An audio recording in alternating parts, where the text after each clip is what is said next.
What's going on, you guys? I'm the Anime Guru, and today I'll be bringing you my Spring Anime 2014 First Impressions video. So before I go into anything, I'm just going to make this clear that this video will go in order of importance to me. So I'm going to start out pretty low with the series that I'm the least interested to, and then slowly build my way up to the series that I'm the most interested to for this season. So that being said, I'm just going to start this off by talking about Akuma no Riddle. So with Akuma no Riddle, basically what it is it's sort of like a combination of last year's Danganronpa and a few years ago's Mirai Nikki. So basically you got like 12 assassins all in this one room, and their goal is to assassinate this one chick. I think her name's like Haru or something. So the main character, Akuma, is like, yo, I don't want that chick to die. I'm gonna deviate and I'm gonna help this chick survive and then just wreck all of the other assassins. And I've only seen 2 episodes, but that's essentially what it's about. I mean, that happens in like the first episode. So yeah, I mean, it's got a bit of potential. The reason it's so low, it sounds like it's gonna be amazing, is like, I don't know, it just hasn't really gotten that good yet. Because so far all we've really seen is like we've been introduced to a couple of the characters and like we've learned Akuma's backstory and a bunch of this other shit, but it hasn't really gotten deep down into some crazy shit yet. Like, I want to see some fucking heads rolling. I mean, when I watch a survival game, anime, or manga, I want to see heads rolling, and that hasn't happened yet. So until that does, it's going to remain pretty low on my interest for this season. Moving on, the next anime I want to talk about is Fairy Tail, the new season of Fairy Tail.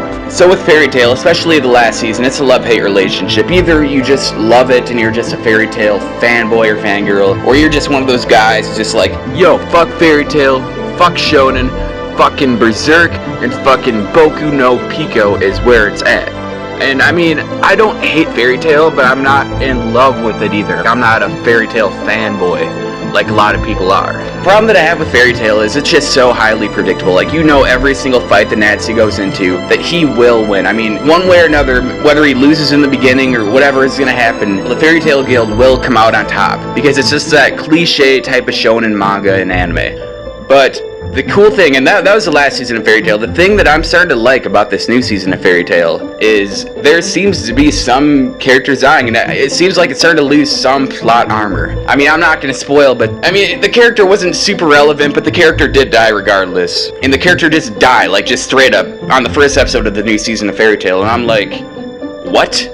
Like, I did not expect that to happen at all, because I've been watching Fairy Tail for, like, ever, and no one ever fucking dies in Fairy Tail. But yeah, like, a certain character died in, like, the first episode of the new season, and I'm just like, holy balls, okay, this is looking good. I mean, I've got some great expectations for this series now. I hope that this will definitely surpass old Fairy Tail. Now, I haven't seen any blood yet in the new season of Fairy Tail, but if it does have blood, if it has, like, enough blood to where it's sort of on par with, like, Bleach in terms of blood for a shonen anime, then it will have my respect. But if it just turns out to be just like the last season, and like there's still no blood at all except for nosebleeds, then I'm gonna be pissed off and I'm gonna drop that shit like it's fucking hot. Because I will not watch another 100 episodes of some fucking knock-em-a-punch bullshit where no one dies, where there's no blood, where fucking Lucy's caught up in a fucking bubble and gets like the shit pummeled, and Happy runs up, he's like, oh my god, are you okay, guys? She's in critical condition, and there's not a single drop of blood to be seen. It's shit like that pisses me off. Like, when I'm watching a shonen anime, if someone is just getting their ass beat, like if they get cut by a sword, there damn well better be fucking blood.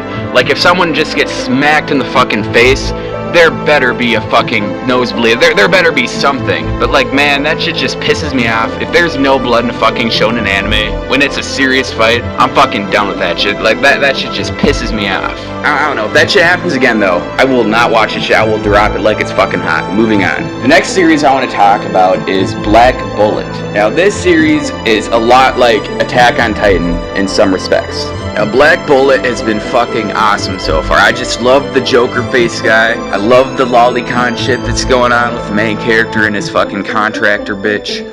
But, yo, I mean, like, the reason that Black Bullet isn't #1, because you guys might be saying, holy shit, if it's like Attack on Titan, then it's gotta be amazing. It's really good, don't get me wrong. Like, I'd say I'm at about the point where I'm getting to the series that I'm pretty interested in. I'd say Black Bullet's somewhere in the middle between super interesting and average. It's probably like an 8 out of 10 at the moment for me. Basically, what we've been shown so far in Black Bullet is the settings in Tokyo, and Tokyo's surrounded by all these really big monoliths, sort of like the Wall Cena, Wall Maria, and Wall Rose from Attack on Titan. And they're there to keep out these big demon alien things from just devouring every single person in sight. And the people who are fighting for humanity in this anime are called contractors, and the contractors have like these little chicks that are like elementary schoolers who just sort of do all the hard work for them, pretty much. And the main character, his little contractor girl, I forget her name, but like basically she is just obsessed with the guy. Like she makes out with him on the first episode, like out of nowhere. Like they just kill this demon alien thing, and then she just all of a sudden just makes out with him. Now I'm just watching this and I'm like,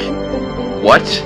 I'm just confused, but yeah, it's pretty good so far, guys. Don't get me wrong, it's looking pretty good. It's got a lot of potential. I can easily see this being like one of the better, probably the top 3 of the season for sure. This is probably gonna be in the top 3 of the season for sure. But yeah, I mean, Black Bullet, definitely check this one out. Like I'd say we're at about the point where I'd recommend everything from here on out, and Black Bullet's just been looking super good. So yeah, definitely check out Black Bullet. The next series I want to talk about is my boy JoJo's Bizarre Adventure, The Stardust Crusaders, aka JoJo's Bizarre Adventure Season 2. I mean, new season of JoJo's Bizarre Adventure, what more is there to say? If you guys haven't seen the first season yet, then go watch it for sure, it's amazing. The animation is a bit unconventional in comparison to like a lot of other animes like Kokoro Connect, Sword Art Online. It's nothing like that. It's got like a manga feeling sort of to it, but it's really good. It's not like some CGI bullshit either, I don't think. So yeah, definitely watch new season of JoJo. For those of you who are unaware what JoJo's Bizarre Adventure is about, it's basically like a bunch of these really big muscular dudes just duking it out. It's really old school, just really taking it back to the basics. It's awesome. It's like the definition of what a shonen anime should be, and it's just really good. So definitely check out the new season of JoJo. Okay, so the number 2 spot for my spring 2014 animes that I'm most interested in is Mahoka Koko no Retase, or in other words, The Regular at the Magic High School. So this anime has got everything going for it right now. It's got really good animation, really good artwork. The soundtracks and the opening and ending is awesome. The OSTs that play throughout the anime are pretty good. And the storyline is very solid as well. But the thing that makes me like it the most and makes me the most interested in it is it's got some really solid characters. My favorite character from the series by far is probably the main character. Like the main character, Tatsuya, he reminds me so much of Lelouch Lamperouche from Code Geass. He's just a genius and a strategist. Like he is just a brilliant guy. Like for me, one of the things that makes an anime good is to have a really smart main character. Like Code Geass, like Death Note. I mean, L wasn't the main character in Death Note, but he was one of the main characters. Akise Aru from Miraniki. Like a lot of my top 10 anime have really smart main characters or really influential main characters who are smart. So yeah, I mean that's one of the things that's really got going for it. But yeah, I mean if you guys aren't currently watching Mahoka, definitely check it out. It is definitely worth the watch. Moving on, the number 1 spot for the most interesting anime that I'm currently watching for this season is No Game, No Life. And this one is also made by Madhouse. Now, imagine Sword Art Online, but there's no Asuna, no one dies, and all the fighting in Sword Art Online is replaced with like these games, and like you basically have to cheat in the most obscure ways to beat your opponent. And you can take literally anything from your opponent if you win. I mean, depending on the rules that you set, of course. But like, it's just so interesting. It's just a really good anime. Definitely check out this one as well. Like the two animes that I would recommend you guys the most would be Mahoka and No Game, No Life. Because both of them are just amazing so far. Both of them have amazing artwork, amazing OSTs and soundtracks, and both of them have a really solid plot and characters. So yeah, definitely worth the watch. But anyway guys, that about wraps up this video.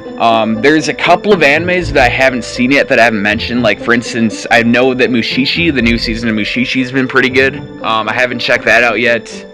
And I think that's actually the only anime I haven't checked out or tried yet that I was planning on watching. But if I'm forgetting something that's just amazing, that's just groundbreaking right now, then feel free to leave a comment in the comment section if you think that I should give it a try. But yeah guys, that's about all I have to say. I'm the Anime Guru, and I hope you guys enjoyed this video. Peace.